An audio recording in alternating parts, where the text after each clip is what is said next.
A i taj fistik, kad se vrne, iako se vrne, a taj će se pasji sin posigurno vrnuti, taj i ne smije šta ću od njega poraditi. Zamljeću ga ko kahveni mlin.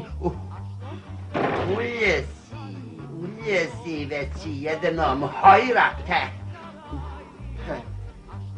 Koliko vidim, Beg Efendija, ja sam već uljego. Gdje ste do sad bili tokmače?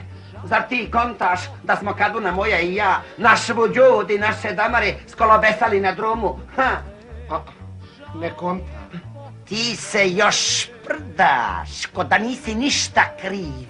Ogorsuze, depsuze, kabadahio, haramio. Jesam li vam dao izun za 2 sahata lova? A jel to 2 sahata lova? Evo već priko 6 sahata.